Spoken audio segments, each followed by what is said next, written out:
네, 이번 주에 국제금융시장 이벤트들이 좀 많죠. 잘 많이 접하셨겠지만, 유럽중앙은행의 통화정책회의가 22일 목요일 날 예정돼 있고요. 당장은 이제 오늘 중국 이벤트들이 있는데, 먼저 이런 이슈들을 정리해서 시장 영향력을 판단해 드립니다. 마켓 진단입니다. 삼성증권 주식전략팀의 이남용 연구위원이 오늘은 전화 연결로 가도록 하겠습니다. 안녕하십니까? 네, 안녕하세요. 네. 자, 22 통화정책회의 22일 목요일인데요. 시장 기대가 많은 것 같습니다.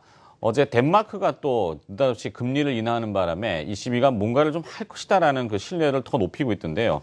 이남용 연구위원은 어떻게 보십니까? 네, 일단 시장에서 기대하는 수준은 한 5천억 유로에서 한 6천억 유로 정도의 이제 양적 완화를 할 것이다라는 게 일반적인 이제 시장의 전망이고요. 이제 좀 결론부터 말씀드리면 시장에서는 이미 한 5천억 유로 정도의 양적 완화는 지금 그 예상을 하고 시장이 좀 선반영을 하고 있는 상태입니다. 그래서 실제 5천억 유로 정도의 양적 완화가 발표가 되면은 그 영향은 좀 중립이하라고 저는 보고 있습니다. 오히려 이제 좀 시장에 긍정적인 영향이 좀 이어지기 위해서는 두 가지가 좀 가능할 것 같습니다. 첫 번째는 금액이 좀 높아지는 거죠. 한 7천억 유로 수준의 양적 완화를 하는 것, 약간의 서프라이즈 효과가 있을 것 같고요. 두 번째 방법은 이제 일부에서 좀 기대하고 있습니다만 소위 말하는 이제 개방형 양적 완화라고 할 수 있습니다. 미국 QE3와 같은 방법인데요. 5천억 유로다, 7천억 유로다 이런 이제 그 양적 완화 규모의 총액을 정하지 않고요. 그리고 언제까지 하겠다 기간도 정하지 않습니다. 미국 QE3의 방식은 총액과 기간을 정하지 않고 매월 850억 달러씩 경기가 좋아질 때까지 양적 완화를 하겠다. 이게 이제 미국의 방식이거든요. 만약 그 유로 22가 이런 방식을 택한다면 시장은 가장 이제 긍정적인 시나리오로 갈 텐데 일단은 5천억 유로 컨센서스에서 어떻게 나올지 좀 지켜봐야 되겠습니다. 네. 자, 국내 증시는 어제 그 유가 반등 소식에 정유화학, 그다음에 건설 플랜트 일부 쪽이 반등을 모처럼 했는데요. 시장에서는 이제 단기 반등 수준, 그러니까 짧게 반등하고 다시 되반락하거나 아니면 또 밋밋한 흐름이 될 것이다. 이렇게 전망하는 쪽이 우세한 것 같습니다. 어떻게 판단하십니까?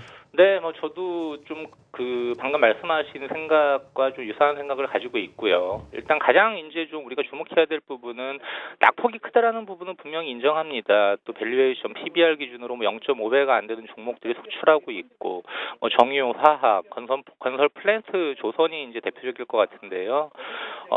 일단 밸류에이션으로 봤을 때는 트레이딩 관점에서 접근은 가능한 영역이지만 이제 한 가지 주의해야 될 것은 4분기 실적이 이제 조만간 발표가 될 텐데 지난 4분기에 유가 급락이라는 이제 돌발 변수가 있기 때문에 낮아진 밸류에이션에도 불구하고 그다음에 또 이제 시장의 눈높이 실적에 대한 눈높이도 굉장히 많이 낮아진 상태거든요. 그럼에도 불구하고 어닝 쇼크가 나올 가능성이 있기 때문에 아직은 그 단기 트레이딩 관점에서 접근하셔야지 여기서 어떤 좀 바이 앤 홀드 그다음에 비중을 높이시는 투자는 좀 주의하시는 게 좋을 것 같고요. 지금 현재로서는 한계 업종에 대해서는 추가 반등 시 좀 비중 축소 전략을 유지하고 있습니다. 네, 그 매크로 이벤트들 때문에 이 마이크로한, 그러니까 쉽게 얘기하면 기업들의 실적이 좀 묻혀버리는 경향이 있는데요. 국내 증시도 이번 주부터 1월 말까지 현대차, 기아차, SK 하이닉스, LG전자 등 주요 기업들 실적 나오지 않습니까? 이 실적, 어닝 시즌에 대한 그 전망은 어떻게 하시는지요? 일단 전반적으로 봤을 때는 좀 중립 이하다.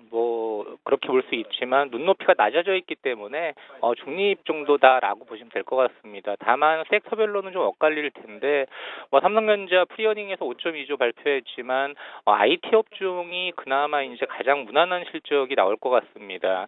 SK 하이닉스 같은 경우에 지금 시장의 컨센서스가 한 5.8조 정도 되는데 그러니까 연간으로 봤을 때요. 올해 연간으로 봤을 때 5.8조 정도 되는데 지금 일각에서는 작년 4분기 실적 그리고 올해 굉장히 좋기 때문에 올해 연간 실적을 한 7조 정도까지 지금 높여서 보는 쪽도 있거든요. 그래서 올해 4분기 실적도 삼성전자 반도체에서 보여줬듯이 좀 굉장히 좋을 걸로 보이고 역시 주가도 견조합니다만 LG 디스플레이 역시 애플랑 매출이 꾸준하게 증가하고 있고 안정적인 매출이 있기 때문에 IT 업종에서 대표주들이 굉장히 좋다.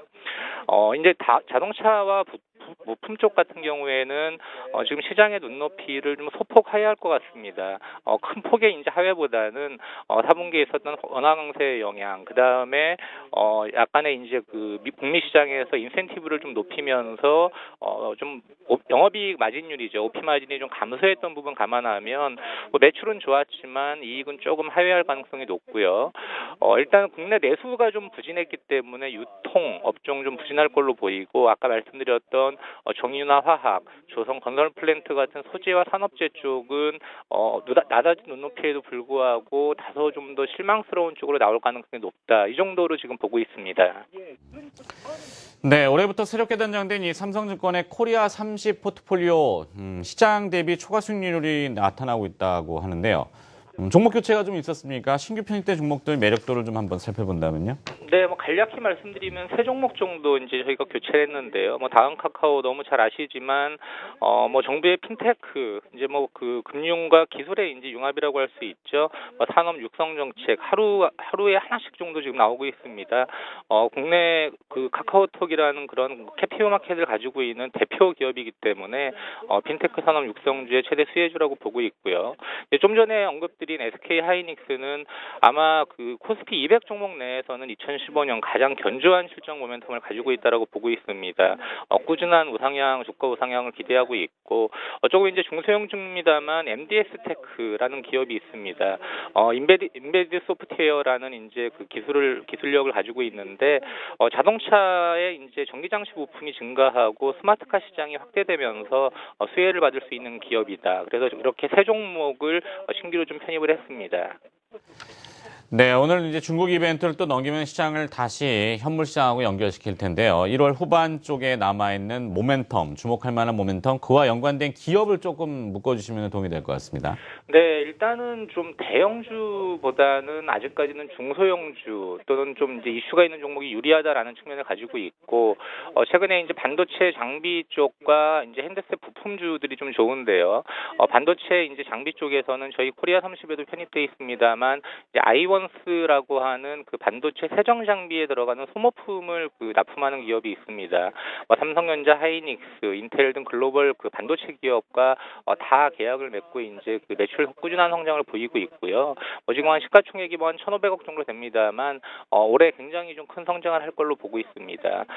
두 번째는 이제 해외 성장 기회를 찾자, 제2의 아모레퍼시픽 찾기를 계속하고 있는데, 저희는 올해 CJ CGV를 좀 주목하고 있습니다. 이제 한 3년 전부터 초기에 들어갔던 중국 투자가 올해부터는 BEP를 넘어서는 구간이고, 지금 이제 뭐 제2의 아모레퍼시픽 스토리를 탄탄하게 이제 쓰고 있는 기업이다. 마지막으로는 그 얼마 전에 이제 현대 글로비스 이슈 때문에 지배구조 관련주들이 좀 큰 폭의 하락을 보였는데, 그 중에 아직까지 그 어떤 그 밸류에이션 매력이라든지 또 사업의 어떤 성장성, 지배구조 스토리를 봤을 때는 SK CNC 같은 종목도 한 22만 원 정도 수준에서는 충분히 매수 가능한 종목이다. 이렇게 세 종목을 좀 유망주로 제시를 해드립니다. 네, 마켓 진단 들어봤습니다. 오늘 어려운 시간에 또